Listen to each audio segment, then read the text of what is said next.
the pitch to the sideline, the calls that shape the game.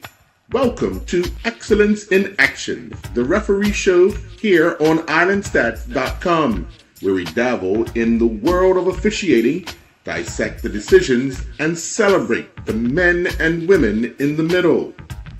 Join us each week as we chat with top officials, analyze controversial moments, and explore the challenges and triumphs of being a referee. Get inside perspective on the rules, the pressure, and the split-second judgments that can make or break a match. It's more than just whistles and flags, it's excellence in action. Now let's get to the show.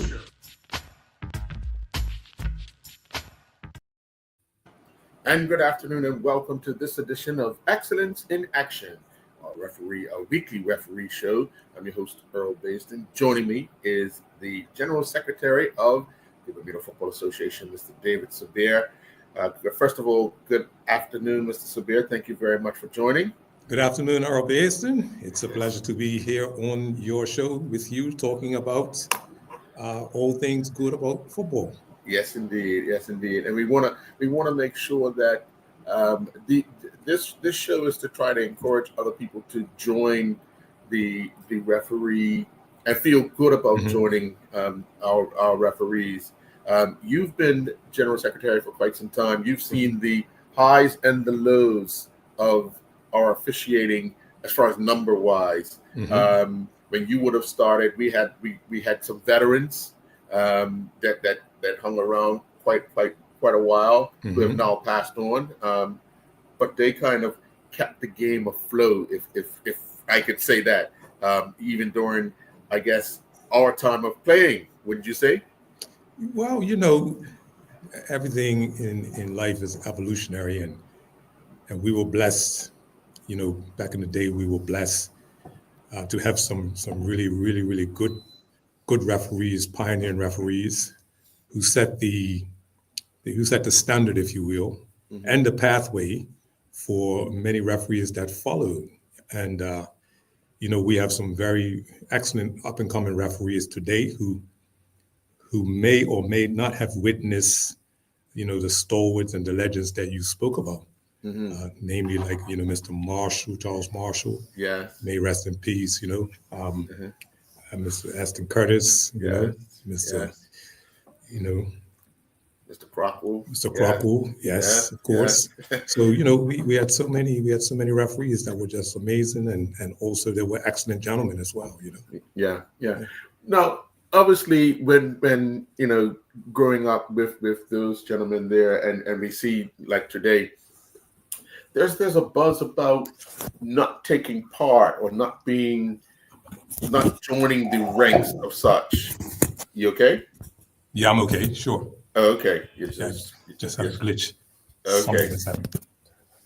Okay. Well, we'll continue while you sort it out. Yeah, I'm good.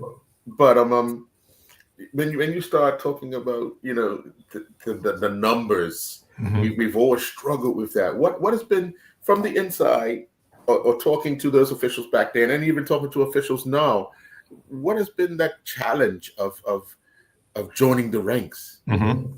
Well, refereeing it's not easy from the standpoint that you have a referee has a very important role to play in terms of the administration of the laws of the game, if you will, right? Yes. And I often say that referees are strong-minded, have to be very strong-willed.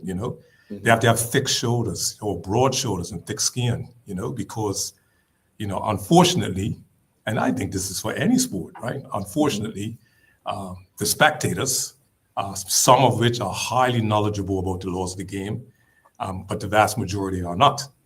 And so, opinions flow, very much so, opinions flow in our sport.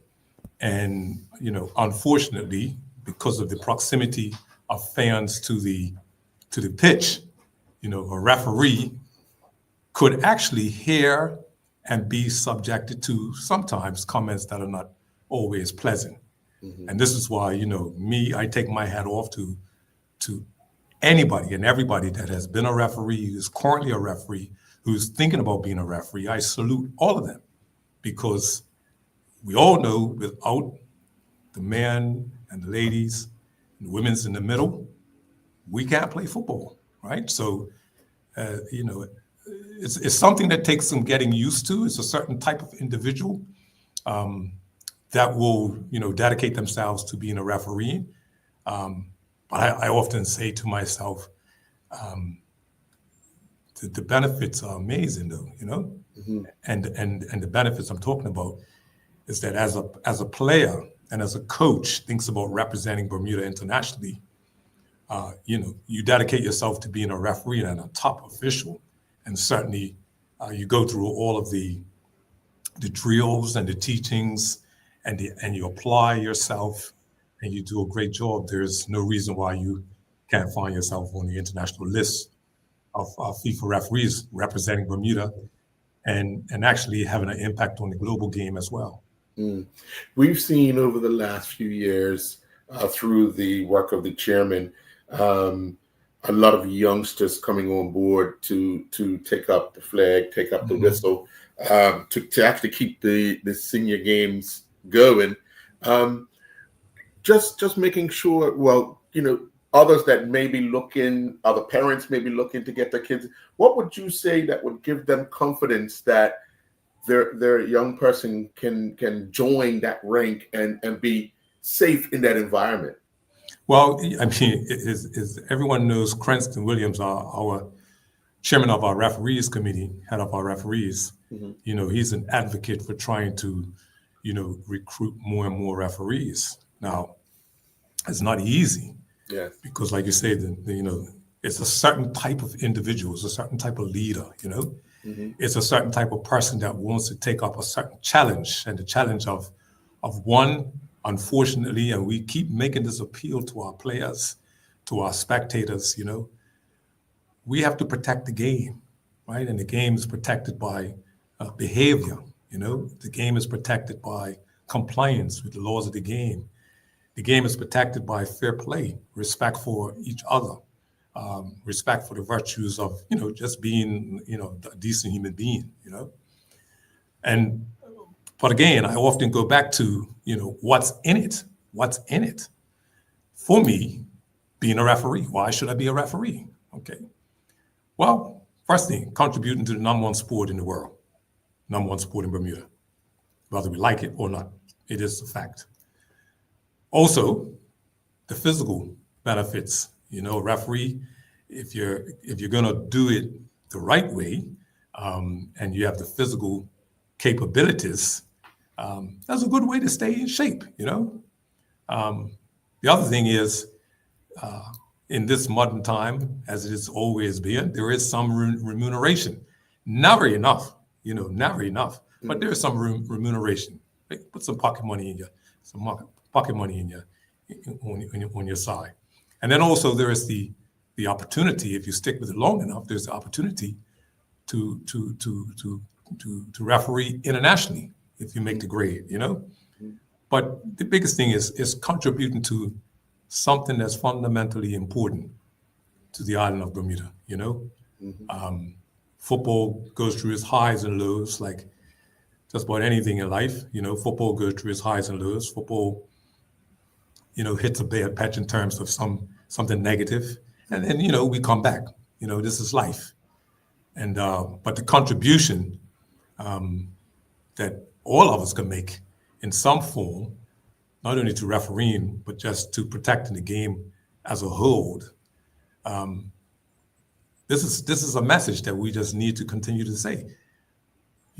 We are helping to keep football alive. And I think every player, when it comes down to it, every coach, when it comes down to it, you've seen what happened in the past if we stopped football, even for a weekend, even for a day. If we stop football, a lot of people aren't happy, Right.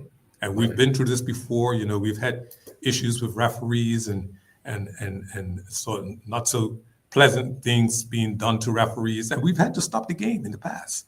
And that wasn't received very well because, the miss of the game, the impact of what it means to people was felt. Even for a couple of days, it was felt. Mm-hmm. And at that point, an oath was taken that we'll protect referees, and we have to do better, and we have to just keep saying, keep speaking this message.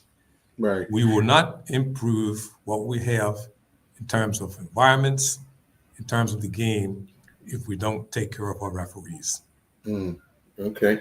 Well, let me ask you, because you've got such a wide variety of friends throughout the region, and even we're not alone in this, are we? Absolutely not. Absolutely not. And the even bigger nations, remember, what we see on television is a professional game, right? Mm-hmm.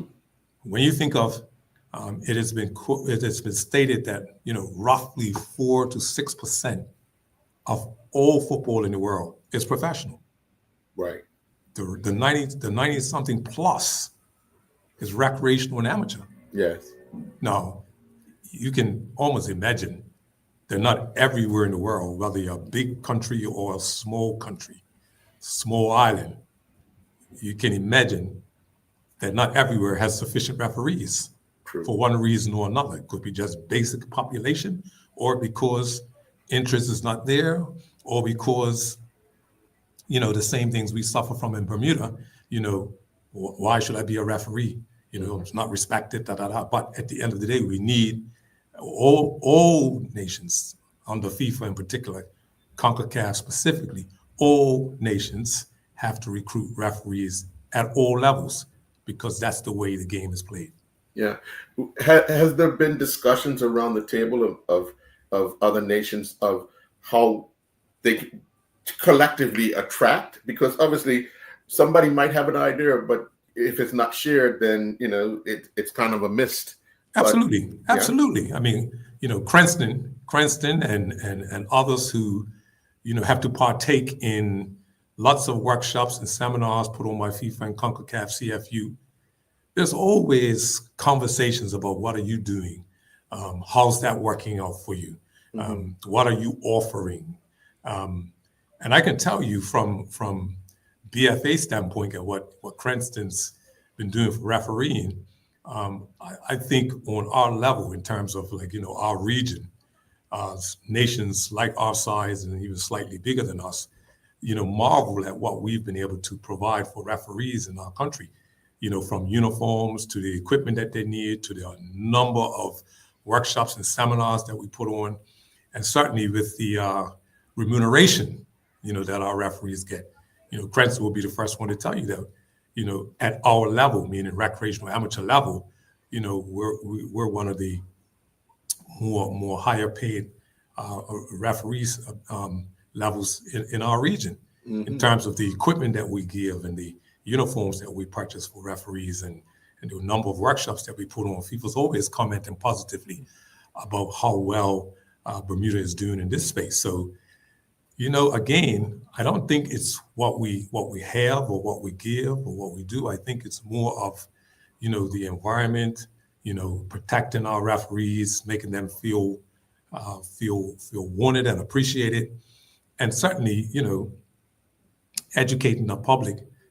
Continue to educate the public on the role of the referee and the laws of the game, so that when decisions are made, and for the most part, our referees get it right. They're not perfect. They certainly are not going to intentionally go out on the field to make errors, but it happens. And at the end of the day, we've seen it even at the highest level. We have opinions about some things, what we see in the EPL. We have opinions about what we see even at FIFA World Cup level.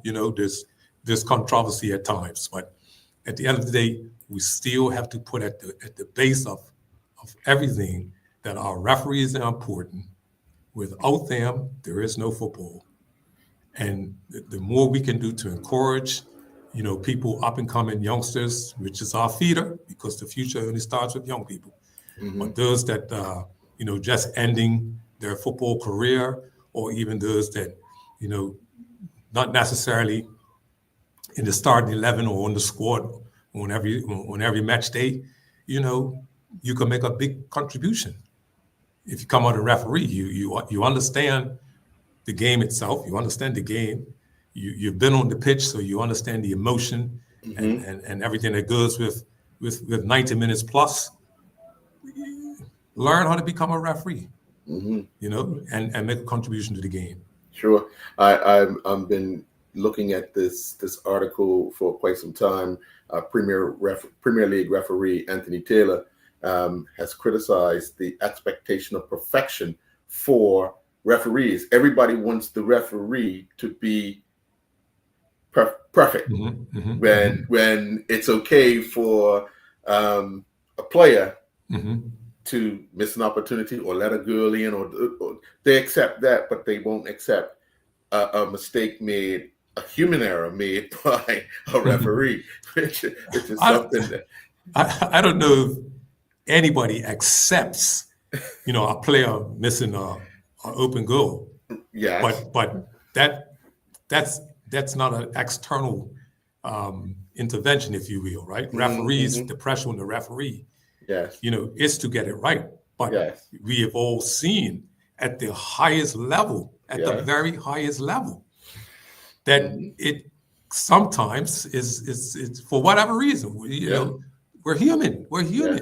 Yeah. So you know, if it's 100% perfection, which is the expectation, yes, but the reality of it is that, you know, it's never been perfect, because this is why FIFA has introduced things like goal line technology and VAR, and even so, there's still discussions about whether or not the referee or the refereeing team got it correct. Yes. Right. Yeah. So I think you know, the message to, you know, the fans and the message to the general public is that listen. Yes, lots riding on under 5 match. Yeah. Up to a World Cup match. There's lots riding on that, right? And there's also lots riding on, you know, a referee wanting to get it right every time, you know? Yes. Yeah.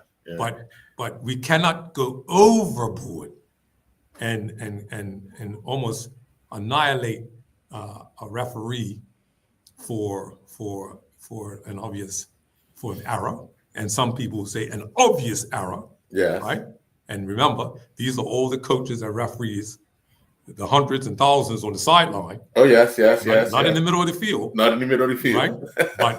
But I get it. Right. I get it. We have an expectation, and we're hoping that the referee does get it right. But the appeal from me would always be, let that go, and let's make sure that referee comes back for the next match. Yeah. And not be pushed away. Yeah. I'm going to ask you this question. I want you to take all your official stuff off just to answer this question. In this upcoming Under-20 World Cup, they're talking about having challenges to decisions for coaches. Coaches can throw a challenge flag of some sort. They're going to trial it. Are we going too far? Innovation is innovation. If you don't try it, you'll never see. Right? The purists, and I consider myself a purist. I like the banter of, was it correct? Was it wasn't? Was right. It correct? Yes. Yeah. Right? I like that banter, right? We grew up in the era. That's the era we grew up in, right? However, I witnessed firsthand at a World Cup, and I think most people who would remember this in 2010, the World Cup in South Africa, when Frank Lampard hit what was an amazing shot from about 30, 35 yards. That crossed the line, right? Right. But the only people that didn't know were the referees, right? Yes. And no fault of theirs, but they were the only ones that didn't know, right? Right. Now, you say, well, so what? Like, many goals have been scored. And this is why I said earlier, there's a lot riding on an under-5 match right up to a World Cup match. Yes. There's a lot riding on it. But look at the pressure. Look at the pressure that was heaped on those referees when everybody else in the stadium had their cell phones, and within 30 seconds of play on, everyone else in the stands knew it was a goal because of TV. Yes. and the only persons they didn't know were the referees, right? I was on the touchline, on the side of that field. It was in my stadium. I was on the side of that field when that happened.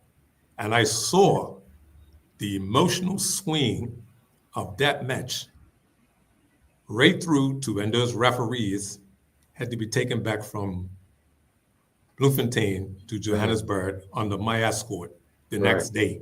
I saw it. So when you ask me, what is the, are we going too far? Yes. At some levels, no. We have to try, we have to keep innovating, right? Where we can assist the referees as much as possible, let's do it. It's an expensive undertaking, so it can't happen at all levels.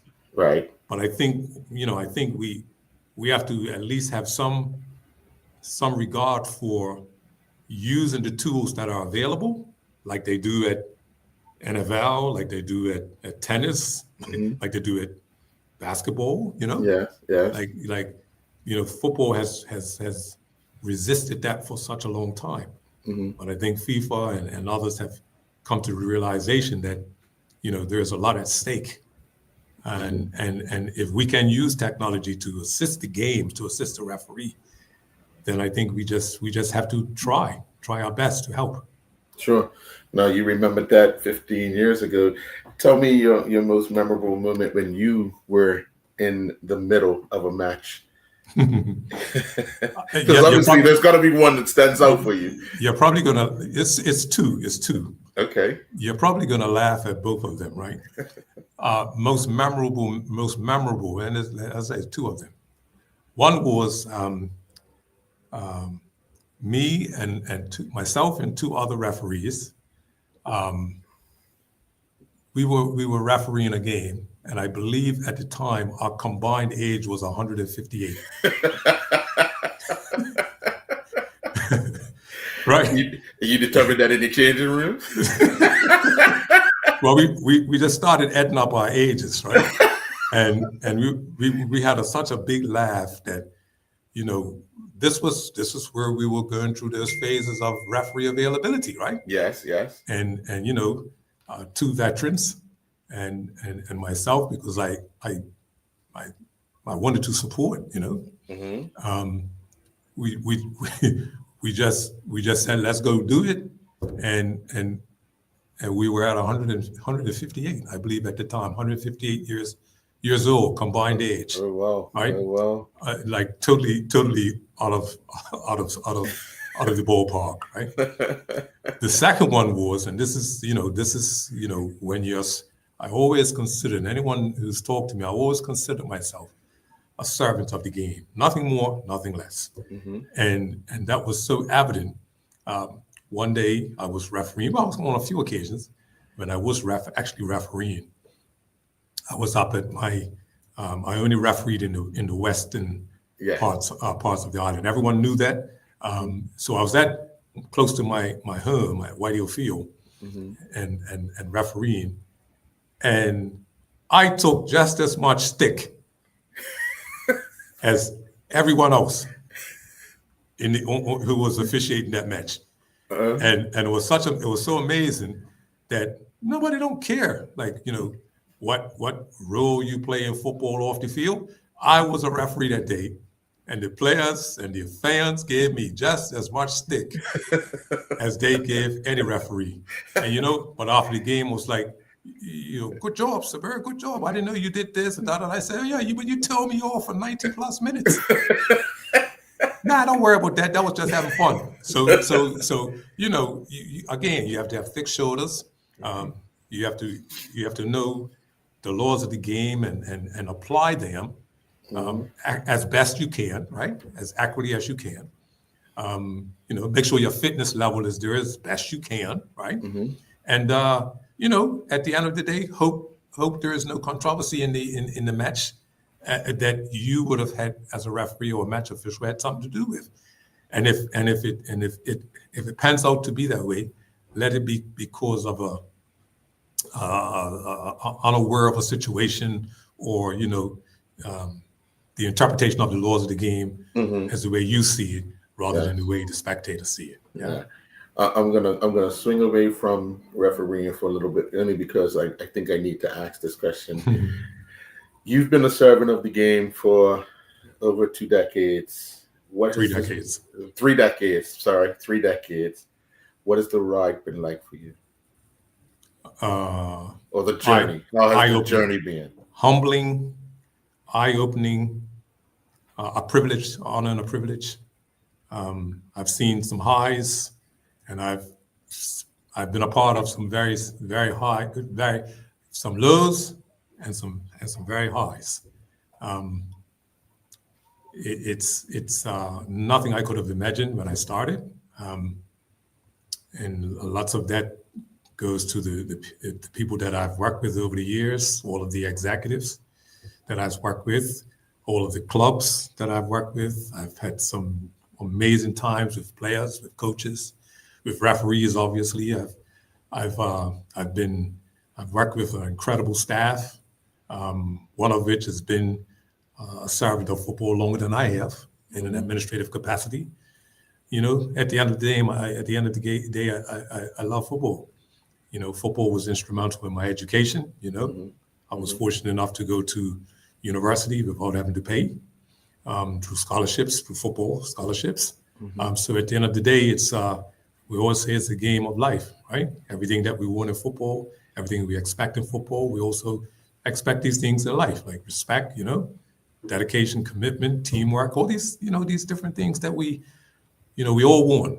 You know, all want to be treated a certain way. This is the same things that apply in football. And, you know, when I look at a football, I use the analogy, when I look at a football, it reminds me so much of the earth. You know, the earth spins, it's round, it spins. You know, many people are happy when they're playing football, when they're watching football, celebrating, because that ball's rolling on the ground, it's in the air, it's spinning. It's only when it stops, it's when, you know, it stops for a foul, everyone makes off. You know? Right. At the end of the game, it's stopped. Game's over. One team's happy, the other team's sad. One side of fans are joyous, the other side of fans are screaming, you know, riot, you know? So, you know, at the end of the day, you know, this game means so much to so many people in Bermuda as it does around the world. And I'm just happy to have been a part, you know, serving a small part of it. Now, here's your chance to make a sales pitch for referees in Bermuda, to try and attract somebody, if just one, your message to the general public. Well, it's boring. It's been repeated time and time again. Without referees, football will suffer. But in order for football to flourish, we need to respect our referees. If you are a leader, then you can be a referee. If you love football, you can be a referee. If you like pocket change, I'm not going to say a salary, Right. but if you like pocket change that you could use for, you know, at the end of the year, a little vacation, or put towards you know, a new bike, or, you know, go to dinner, celebrate, then refereeing affords you some income. But most importantly, if you want to make a difference, right, to a sport that means so much to so many people, despite the fact that the emotions may run high, but that's in anything that means something to people. But if you want to be part of safeguarding the future of football, then think about being a referee. Think about being a referee. And if we get more people, ex-players, players that are just coming to the end of their careers locally, players that, you know, having a hard time making the first 11, become a referee. Work hard at it. Be the best at it. Show people what it can be. Show people what you can do. And then if you have aspirations about trying your luck for the international side of the game, it's open for you. It's open for you. Football in Bermuda is no different from football around the world. We all need referees, and if we can continue to build the cadre of referees in Bermuda, who can show our island, the qualities that exist, then I think football will be the winner, and Bermuda will also be the winner. Well, I want to thank you very much for joining me, Mr. Sabir. It's been enlightening. We're hoping that somebody answers the call, even if it's just one. One more helps. Mm-hmm. Yes.